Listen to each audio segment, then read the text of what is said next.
بسم الله الرحمن الرحيم والمرسلات عرفا فالعاصفات عصفا والناشرات نشرا فالفارقات فرقا فالملقيات ذكرا عذرا أو نذرا إنما توعدون لواقع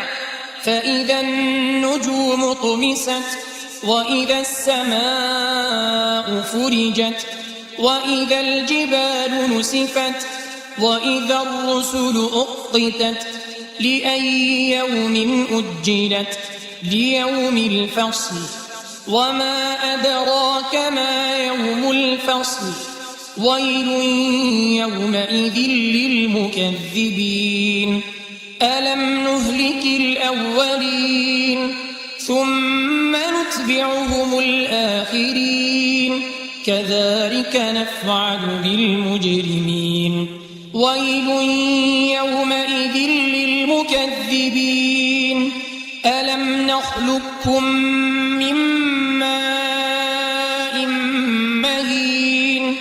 فجعلناه في قرار مكين إلى قدر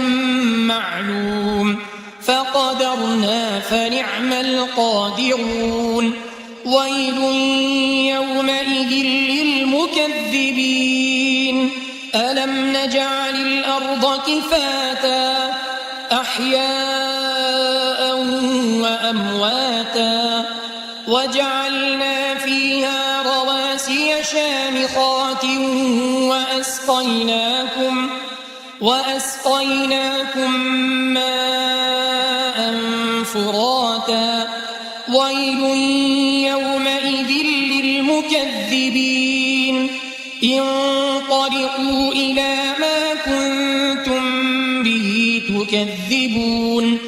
انطلقوا إلى ظل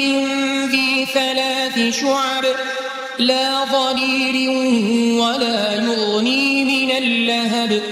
إنها ترمي بشرر كالقصر كأنه جمالة صفر ويل يومئذ للمكذبين هذا يوم لا ينطقون ولا يؤذن لهم فيعتذرون ويل يومئذ للمكذبين هذا يوم الفصل جمعناكم والأولين فإن كان لكم كيد فكيدون ويل يومئذ للمكذبين إن المتقين في ظلال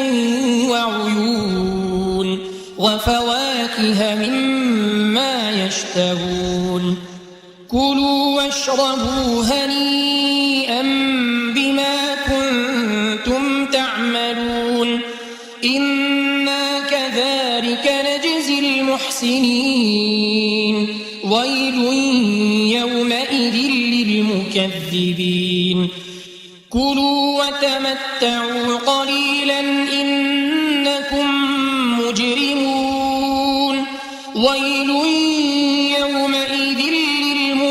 للمكذبين وإذا قيل لهم اركعوا لا يركعون ويل